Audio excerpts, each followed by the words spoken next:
ప్రతిపక్షం చేస్తున్న డ్రామాలు కూడా చెప్పాలి. ఎందుకంటే కోడి కత్తి డ్రామా చూసాం. వాళ్ళ కార్యకర్తకే వీళ్ళు కోడి కత్తిస్తారు, అతని లోపల తీసుకొస్తాడు. ఆనాడు మాజీ ముఖ్యమంత్రి గారిని అతనే గుచ్చుతాడు.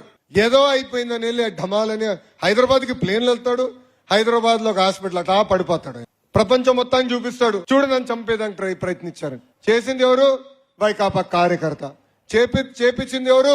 వైకాపా వాళ్ళు. దాని తర్వాత బాబాయ్ హత్య. ఎక్కడ బాబాయ్ ఎంపీ సీట్ కి అడ్డుపడతాడని ఏకంగా బాబాయ్నే లేపేశారు.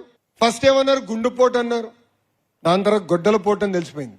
గత ప్రభుత్వంలో సిబిఐ వచ్చారు అరెస్ట్ చేసినాక. వాళ్ళు దొంగల్లాగా పారిపోయి కర్నూలు హాస్పిటల్లో దూరి పడుకున్నారు. ఆయనకు ఆరోగ్యం బాగాలేదంట. ఎక్కడ సిబిఐలు వచ్చి పట్టుకెళ్తారని హాస్పిటల్లో పడుకునే రోజులు మనందరం చూసాం. దాని తర్వాత కరెక్ట్ గా ఎన్నికల ముందర గులకరాయి డ్రామా. అది స్పెషల్ గులకరాయి అండి. నేను చెప్పాలి, కార్టూన్ లో చూస్తాం, మన పిల్లలు చూస్తారు చూడు కార్టూన్స్. అక్కడ ఇట్లాంటి రాళ్ళు ఉంటాయి, ఇక్కడ కొడుతుంది, మళ్ళీ తిరిగి ఇటు వచ్చి ఇటు కొడుతుంది, మళ్ళీ పక్కనున్న వెల్లంపల్లికి ఇదే కన్ను కొడుతుంది.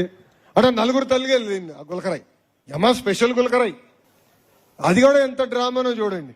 ఆ రోజు కానీ మనం బయటకు వచ్చి అరే బాబు ఇది ఒక డ్రామా, కోడి కత్తి బాబాయ్ హత్యలు ఎలా ఉందో ఇది ఒక డ్రామా అని ఆనాడు చెప్పకుండా ఉంటే మనం మళ్ళీ సింపతి తీసిన ప్రయత్నించేవాడు. ఏదో మనం కొట్టించాం, మనమే రాయి ఇచ్చాం అని చెప్పే పరిస్థితికి తీసుకొచ్చేవారు వీళ్ళు.